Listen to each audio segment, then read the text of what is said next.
Hello everyone. कैसे हैं आप सब भाई? आई होप कि आप सब बहुत अच्छे होंगे गाइस, और आप सब बहुत बढ़िया भी होंगे। तो मैं विरल विश्वकर्मा आप सबके साथ उपस्थित हो गया हूं भाई, आज बहुत इंपॉर्टेंट टॉपिक लेकर। सीटेट के लिए आप सब मेरे साथ सुबह 9 बजे प्रतिदिन जुड़ते हैं, और हम लोग अनवरत रूप से प्रयास कर रहे हैं हिंदी एंड पेडागोजी के लिए। कोशिश ये है कि हमारी इस बार की जो परीक्षाएं हैं 21 जनवरी को होनी है, उनमें हम बेहतर प्रदर्शन कर सकें हिंदी एंड पेडागोजी। तो इसके लिए रेगुलर हम प्रयास कर रहे हैं, हम कॉन्सेप्ट पढ़ रहे हैं, हम क्वेश्चंस पढ़ रहे हैं, और सारी चीज़ों की एक लिस्ट भी तैयार हो रही। लिस्ट का मतलब ये है कि माइंड में एक बैंक तैयार कर रहे हैं, जिससे कि हम एग्जाम में उनके संबंधित प्रश्न आए तो हम उन्हें बेहतर उत्तरित कर सकें। लेकिन कुछ चीज़ें हैं जैसे ट्रिक, जिसे आप लोग कहते हो कि सर ट्रिक बता दीजिए ना, तो आज मैं वो ट्रिक बताऊंगा। आज हम लोग क्लास जो कर रहे वाले हैं, आज की क्लास जो है बेसिकली उस ट्रिक की क्लास होगी, उन कीवर्ड्स की क्लास होगी। वो ऐसी कौन सी चीजें हैं जिनसे हम उत्तर को देखते ही पहचान जाएंगे, अरे नहीं ये तो हो ही नहीं सकता। चार ऑप्शन दिया है, हमें लग रहा है कि यार पता नहीं क्या पूछा है, समझ नहीं आ रहा है। फिर मुझे एक ऑप्शन दिखे और हमें लग रहा है यार ये तो बिल्कुल नहीं होता, यार यही वाला होगा, या फिर ये पॉजिटिव है, या फिर ये निगेटिव है। तो वो चीजें हम आज करने वाले हैं बेसिकली।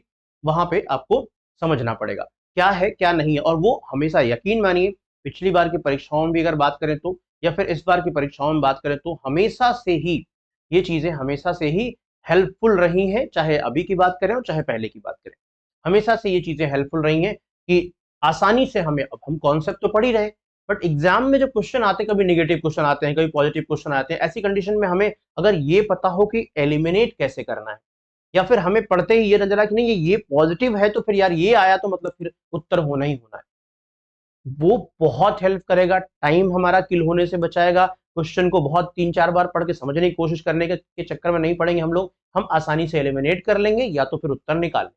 तो चलिए आज उन्हीं के बारे में हम जानने वाले हैं। कुछ ऐसे कीवर्ड्स हैं, कुछ ऐसे कीवर्ड्स हैं पेडागोजी के। क्योंकि सीटेट की बात करें तो पेडागोजी का जो पार्ट है वो बहुत इंपॉर्टेंट है।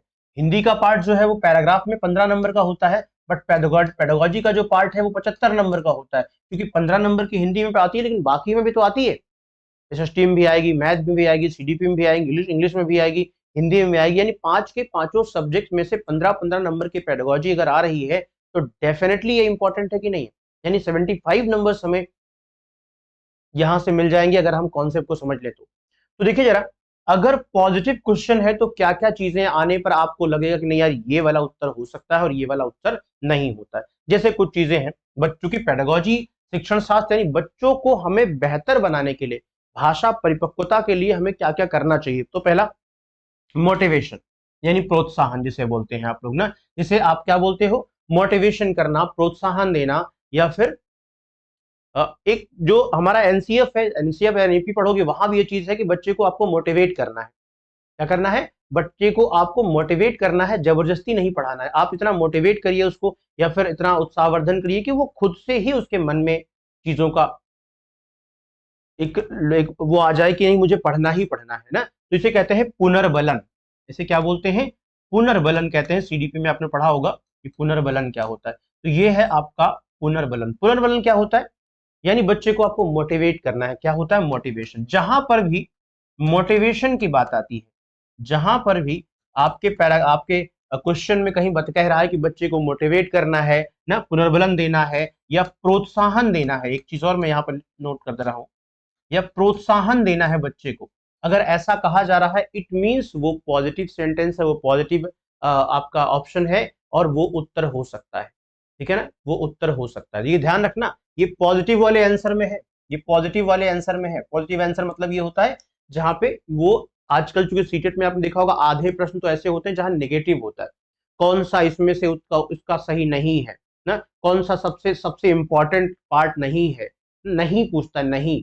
तो ये आपको ध्यान रखना है कि पॉजिटिव होगा तो पुनर्बलन अगर कह रहा है, ऑप्शन में कह रहा है कि पुनर्बलन करना है, प्रोत्साहन करना है, तो ये आपके लिए एक अच्छा पॉइंट हो सकता है। दूसरा, देखो सीखना, पूरा हमारा जो पेडागोजी है वो सीखने पर है। और चूंकि वाइगोस्की कहते हैं, लेव वाइगोस्की कहते हैं कि सीखना जो है ये बच्चे का जन्मजात ही होता है। कि अर्जन की प्रक्रिया सीखने वाली वो जन्मजात होता है। वो कहते हैं कि बच्चा एलईडी यानी लैंग्वेज एक्विजिशन डिवाइस लेकर आता है, वो अपने सोशल इंटरेक्ट करके लोगों से सीख लेता है। तो सीखने में उसे क्या करना, जितना इंटरेक्शन हो जाएगा, यानी सोशल इंटरेक्शन का मतलब होता है क्या, जहां सामाजिक संप्रेषण, भाषा प्रयोग करने की आवश्यकता है, मतलब यहाँ पर लोगों से बातचीत करने का मौका दिया जाए उसे ना, तो बातचीत करने का मौका दिया जाए, संप्रेषण का मौका दिया जाए, सोशल इंटरेक्शन जो सामाजिक जो एक तरह से अंतर संबंध है वो सुदृढ़ हो। तो सामाजिक अंतर संबंध जहां पर है, सामाजिक अंतःक्रिया जो है, देखो यहाँ पे क्या हो जाएगा, भाषा के सीखने की प्रक्रिया में अगर पूछा जा रहा है तो सामाजिक अंतःक्रिया, मैं हिंदी में लिख रहा हूं, आपको मैं समझा भी दिया हूं इसको, इसके बारे में कि क्या है सामाजिक अंतःक्रिया, सोशल इंटरेक्शन, यानी बच्चे को सोशली इंटरेक्ट करवाने की अगर पहल चल रही है, या कहा जा रहा है कि बच्चे को सोशल लेवल पे इंटरेक्शन जरूरी है, उसे बढ़ावा देना चाहिए, तो आप ये मानिए कि यहाँ पर ये पॉजिटिव आंसर हो सकता है अगर प्रश्नों में पॉजिटिव पूछा गया है तो। इसी का एक पार्ट और होता है भाषा प्रयोग, इसी का एक पार्ट और होता है जहां पर वो ऑप्शन में देगा कि बच्चे को भाषा प्रयोग के अवसर दिए जाए, भाषा प्रयोग के अवसर दिए जाए, बच्चे को भाषा प्रयोग के अवसर दिए जाए तो क्या होता है, अगर ऐसा कहा गया तो ये मान चलिए कि ये भी आपका पॉजिटिव आंसर है, यानी यहां पर भी आपको उत्तर सही लगा देना चाहिए, या फिर एक बार चेक कर लीजिए कि ये उत्तर सही हो सकता है। ठीक है ना, ये क्या करेगा, आपको एक आकलन देगा कि यार ये तो हमें लग रहा है सही होगा, ठीक है ना, ये जो है वो सही होगा। विस्तृत कथन करना, आप विस्तृत कथन के बारे में बताना, जैसे आपका एक कोई चार ऑप्शन दिया है, तो एक ऑप्शन क्या कह रहा है, एक ऑप्शन कह रहा है कि विस्तारित कथन या फिर विस्तृत कथन के बारे में बात करना, विस्तृत कथन यानी जो कुछ भी आप पढ़ रहे हो या सीख रहे हो उसे विस्तार करना। जैसे मैंने पूछा कि भारत की राजधानी क्या है, तो आप बच्चा बताएगा दिल्ली, ये जो आंसर है ये बच्चे के सीखने के लिए उतना प्रभावी नहीं है जितना कि विस्तृत कथन वाला आंसर होगा कि आप बताओ कि बेटा उसे ऐसा प्रश्न पूछो जहां वो सोचे ना, जहां की पढ़ लिख कर आप क्या बनना चाहते हो। एक नंबर आंसर होगा कि हम, मान लो उसने कहा कि क्या बनना चाहते हैं हम, अधिकारी बनना चाहते हैं, या फिर हम डीएम बनना चाहते हैं, डिस्ट्रिक्ट मजिस्ट्रेट। अब आप पूछो उससे कि बेटा डिस्ट्रिक्ट मजिस्ट्रेट अगर बनोगे आप तो आप क्या बदलाव लाना चाहते हो, कौन से क्षेत्र में बदलाव लाना चाहते हो और क्या क्या परेशानियां वहां पे, या उसके लेवल के क्वेश्चन, या फिर ऐसा कुछ जैसे उसके पास कुछ है तो वो कहाँ, जैसे पेन है, पेन के बारे में बताओ, तो सोचेगा, जैसे अपने आप जो पढ़ाते हो उसमें जो पढ़ाया आपने उसके बारे में, यानी जहां पर वो सोचे, अपने मस्तिष्क का प्रयोग करे और उसके बाद आपको आंसर दे। अगर ऐसे आंसर की बात की जा रही है आपके ऑप्शन में, that should be also a positive point, कि वहां पर ये पॉइंट भी पॉजिटिव है और उस पर भी आपको ध्यान देना पड़ेगा कि ये कहीं ना कहीं उत्तर हो सकता है। छोटे बच्चों के लिए 1 से 5 में सबसे इंपॉर्टेंट मातृभाषा इंपॉर्टेंट है, क्या है, मातृभाषा इंपॉर्टेंट है, मातृभाषा की स्वीकृति, ध्यान रखना। अगर वो कह रहा है किसी प्रश्न में, किसी प्रश्न में कह रहा है कि बच्चे की मातृभाषा को एक्सेप्ट करना, अगर कह रहा है कि नहीं बच्चे की मातृभाषा को एक्सेप्ट नहीं करना, तो वो ऑप्शन कभी भी सही नहीं हो सकता, हमेशा बच्चे की मातृभाषा को एक्सेप्ट करना होता है।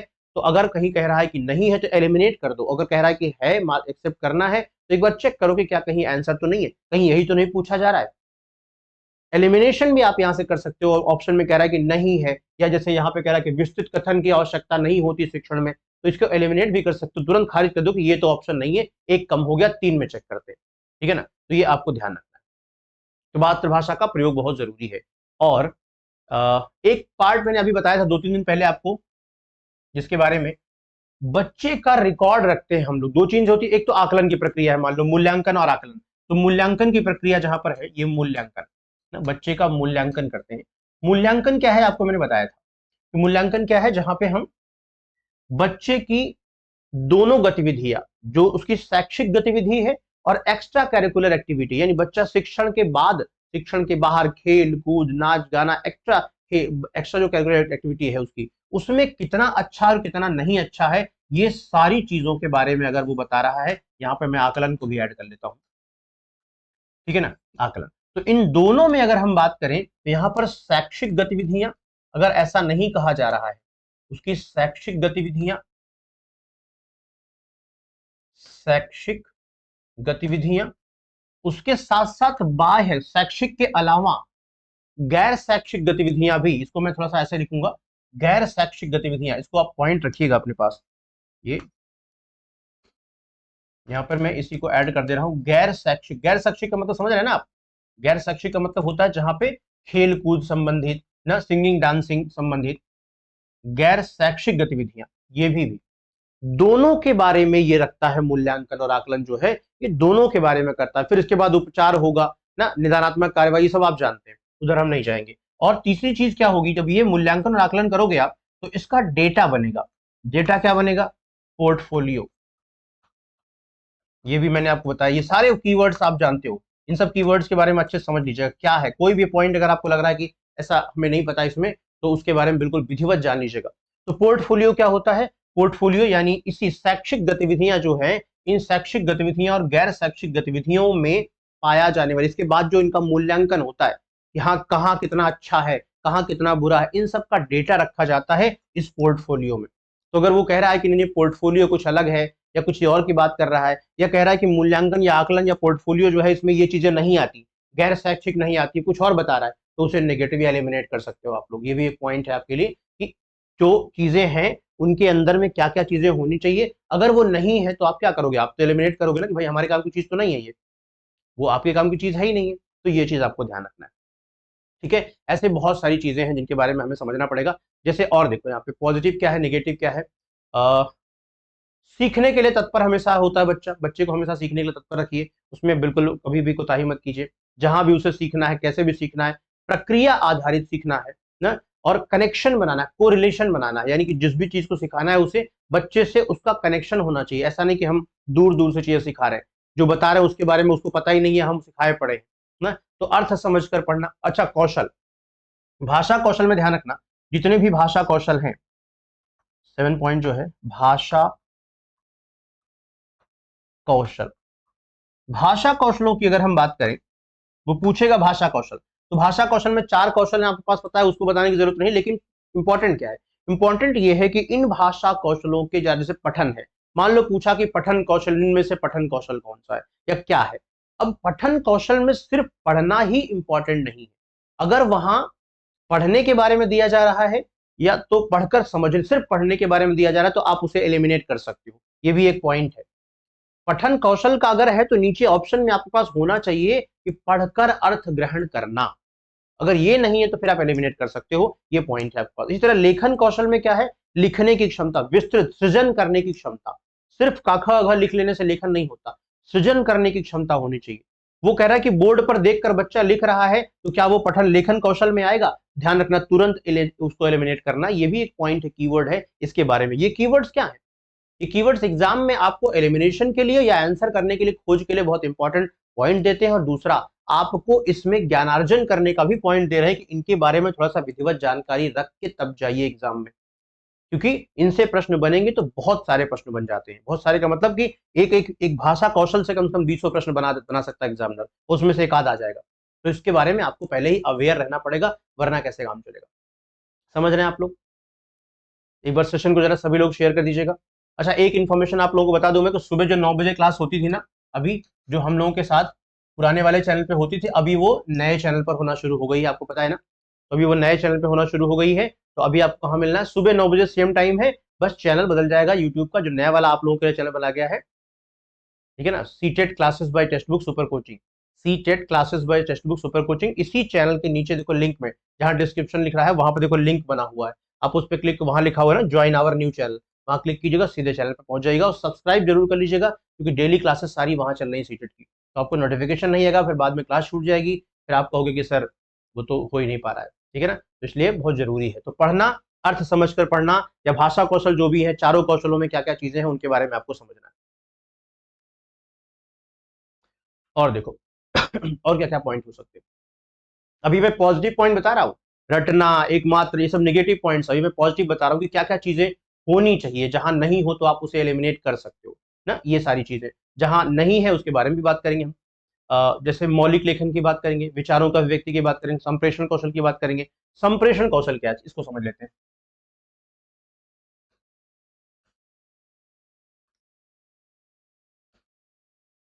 7 पॉइंट्स कर लिए थे, 8।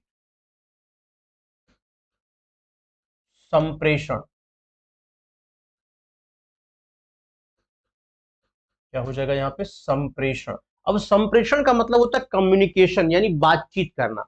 संप्रेषण का मतलब क्या होता है, विचारों का आदान प्रदान, विचारों की अभिव्यक्ति। ध्यान रखना यहाँ पे, जब भी संप्रेषण की बात होगी तो यहाँ विचारों की अभिव्यक्ति होगी। संप्रेषण का मतलब होता है हमारे मन की जो बातें हैं उनका आप तक पहुंचाना। इसका और अर्थ कोई अगर दिया गया इसके अलावा, ठीक है ना, तो वहां पर क्या हो जाएगा, वो संप्रेषण फिर नहीं हो पाएगा, संप्रेषण नहीं होगा। संप्रेषण का मतलब होता है कम्युनिकेट करना, अपनी बातों को आप तक रख पाना और अपनी बातों को आप तक कह पाना। ये भी एक कौशल, ये भी एक सक्षमता है, कौशल है आपकी, ठीक है ना। तो इस चीज को आपको ध्यान रखना पड़ेगा। ये भी एक पॉइंट है जहां पे अगर ऐसा नहीं है तो आप वहां पे लगा सकते हो भैया ये हमारे लिए सही नहीं है, ये बिल्कुल भी ठीक नहीं है, ठीक है।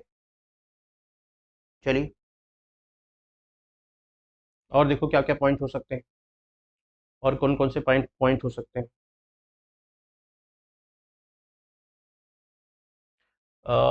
किताबों के बारे में पूछता है, पाठ्य पुस्तक के बारे में पूछता है, प्रामाणिक सामग्री के बारे में पूछता है। देखो यहाँ पे कभी कभी पूछता है प्रामाणिक सामग्री क्या है, प्रामाणिक सामग्री, पठन सामग्री ना, प्रामाणिक पठन सामग्री, उसके बारे में कई बार पूछता है, प्रामाणिक पठन सामग्री।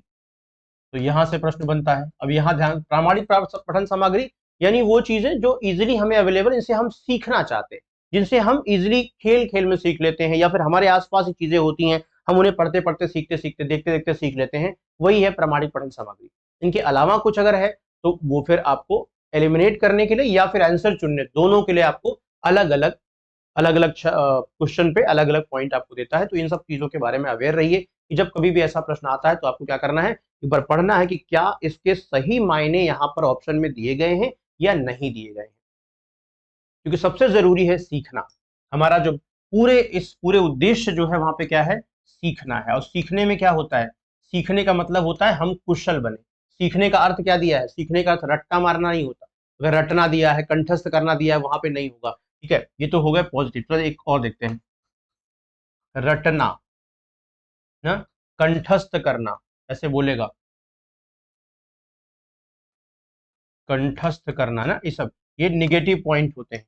रटना, कंठस्थ करना, कभी कभी पॉइंट्स हो गए क्या, एकमात्र कहेगा, मात्र यही है, मात्र यही ऑप्शन है, एकमात्र विकल्प है, कहेगा एकमात्र विकल्प है, कहेगा कि इसका ये एकमात्र विकल्प है, हटा देना, जरूरत नहीं है। एकमात्र विकल्प कोई चीज नहीं होती पेडागोजी में, ठीक है ना। इस चीज को ध्यान रखना। बच्चों के लिए वो पीआरटी वाले, फिर से देखिए बच्चों के लिए पीआरटी वाले में देखो एक चीज और जुड़ेगी। अगर पीआरटी के बारे में बात करेंगे तो एक चीज और जुड़ जाएगी, वो क्या, पीआरटी वालों के लिए पढ़ने के लिए बच्चे की रुचि, जब रुचि उत्पन्न करोगे ना, बालक की रुचि सबसे इंपॉर्टेंट पार्ट है, बालक की रुचि सबसे इंपॉर्टेंट पार्ट है। तो अगर कभी ऐसा प्रश्न आता है तो ध्यान रखिएगा कि वहां क्या बालक की रुचि वाली सामग्री दी गई है, क्योंकि बालक की रुचि किसमें आएगी, साहित्य कैसा कैसा होना चाहिए, वो चित्रित साहित्य होना चाहिए, बाल साहित्य होना चाहिए। तो रुचि कहाँ आएगी बच्चे के लिए, बाल साहित्य में आएगी। कभी कभी पूछेगा आपसे निम्न में से कौन सा बच्चे के सीखने के उपयुक्त बाल साहित्य उपयुक्त है, तो वहां पर आपके ऑप्शन होंगे। तो बाल साहित्य यानी ऐसा जहां पर बच्चे की रुचि आए। ऑप्शन दे देगा कि कहानियां, मतलब हो सकता है किसी रचनाकार के बारे में बताया जाए, रचनाकार की जीवनी लिखो, रचनाकार की जीवनी के लिए छोटे बच्चे के लिए, पीआरटी वालों के लिए कोई मतलब नहीं ना, निगेटिव आंसर हो जाएगा उनके लिए। तो है? वो तो अलग अलग तरह के बच्चे के लिए अलग अलग चीजें सिखाई जाती, तो मतलब ही नहीं है।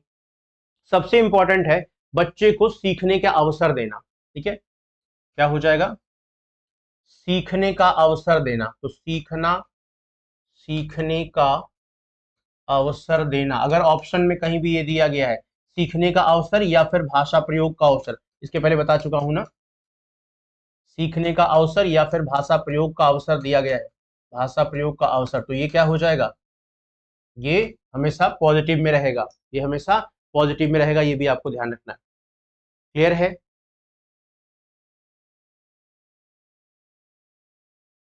समझ आ रहा है कि पॉइंट, कोई भी ऐसा पॉइंट है जो आपको ना समझ में आया तो बताइएगा मुझे। सारे सारे पॉइंट्स को आपको समझना है ध्यान से।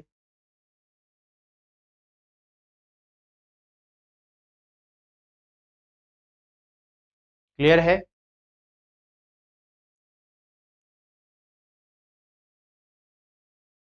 गुड, बहुत बढ़िया। कमेंट्स आपके बता रहे हैं कि कुछ क्लियर हो रहा है, बट मैं फिर से कह रहा हूं कि थोड़ा सा सीरियसनेस के साथ पढ़िएगा इसको। बच्चे के लिए एक प्रश्न कई बार पूछता है कि अ, छोटे बच्चा, मान छोटा बच्चा, जो छोटा बच्चा क्या, कोई भी सीखने वाला बच्चा है, क्योंकि पूरा पेडागोजी तो शिक्षा शास्त्र है ही है। यहाँ पर एक चीज और आता है, प्रिंट समृद्ध समृद्ध या भाषिक समृद्ध, या फिर जो चीज आप सीखना सीखना चाहते हो या सीखने जा रहे हो उसका एक परिवेश बनाना ना। तो भाषिक समृद्ध परिवेश या फिर प्रिंट समृद्ध परिवेश, कई बार बोलता है आपसे ना कि मौद्रिक समृद्ध परिवेश बनाना। चाहे जो भी चीजें आप करना चाह रहे हैं, आप भाषा सीखना चाह रहे हैं या फिर जो कुछ काम कर रहे हैं, उसका परिवेश होना बहुत जरूरी है। मैंने आपको सुबह वाली क्लास में बताया भी था एक दिन ना, कि हम जब मंदिर में जाते हैं तो वहां पर उसका परिवेश ऐसा बनाया जाता है, आसपास का माहौल वातावरण ऐसा बनाया जाता है कि हम वहां जाके ऑटोमेटिकली आध्यात्मिक और भक्तिमय हो जाते हैं। तो आप जब बच्चा पढ़ने आए तो वहां भी ऐसा परिवेश होना चाहिए ना। तो परिवेश की भी सबसे इंपॉर्टेंट यहाँ पर बात है कि परिवेश से संबंधित प्रश्न पूछेगा। अगर मान लो ऑप्शन में कुछ परिवेश है, परिवेश से संबंधित कोई भी प्रश्न है, कोई भी, ये सिर्फ कीवर्ड्स हैं, इनसे क्या क्वेश्चन बनेगा वो आप डिसाइड करोगे कि सामने क्या क्वेश्चन बन रहा है, किससे है। तो अगर परिवेश को लेकर बनेगा, भाषिक परिवेश क्या होता है, प्रिंट समृद्ध परिवेश क्या होता है, तो वो सारी चीजों के बारे में आपको समझना। हालांकि ये पॉइंट इंपॉर्टेंट है क्योंकि परिवेश जरूरी है। तो परिवेश कैसा जरूरी है, ये अकॉर्डिंग टू क्वेश्चन आपको देखना पड़ेगा किस तरह का परिवेश की बात कर रहा है और कैसे करेगा। ठीक है, मैंने अभी आपको समझाया कि अब मात्र हो जाएगा, लेकिन हो जाएगा, केवल हो जाएगा, तो उसे पॉज क्या करेंगे, निगेटिव रख देंगे। वो नहीं होगा, वो हमारे ऑप्शन का हिस्सा या उत्तर का हिस्सा नहीं बन सकता, इसलिए उसे हम रखेंगे नहीं। और देखो, जैसे लेखन कौशल की जब हम बात करेगा, वो कहेगा, जब कहेगा लेखन कौशल में, मान लो कभी कभी सुंदर लेख की बात करेगा, सुलेख, ध्यान रखना, सुलेख। सुलेख शिक्षण के लिए जरूरी नहीं है, श्रुत लेख जरूरी है, सुलेख नहीं जरूरी है। सुंदर लिखना हमारे लिए इंपॉर्टेंट नहीं है, हमारे लिए इंपॉर्टेंट है कि हम लिख पाते कि नहीं, हम अपने मस्तिष्क का प्रयोग करके शब्दों का संचार प्रॉपर एक बंच बना के हम चीजों को व्यक्त कर पाते कि नहीं व्यक्त कर पाते। हमारे माइंड में इस पेन के बारे में जो भी बातें चल रही हैं, उन बातों को हम लिखित रूप में प्रॉपर आपके तरफ, आपके सामने रख पाते, प्रस्तुत कर पाते या नहीं कर पाते। सुंदर लिख रहे हैं या नहीं लिख रहे हैं, इस बात से कोई मतलब नहीं होता। ठीक है ना, इस बात का कोई फौज फायदा नहीं होता। तो जब भी कभी ऐसा आएगा तो सुलेख की बात करेगा, नहीं, कोई मतलब नहीं, वो हमारे काम की चीज नहीं है। या फिर कभी आपसे कहेगा, कभी आपसे कहेगा, एक ऑप्शन देगा, कहेगा मानक भाषा पर, मानक भाषा का विशेष, मानक भाषा पर विशेष बल, मानक भाषा पर विशेष बल।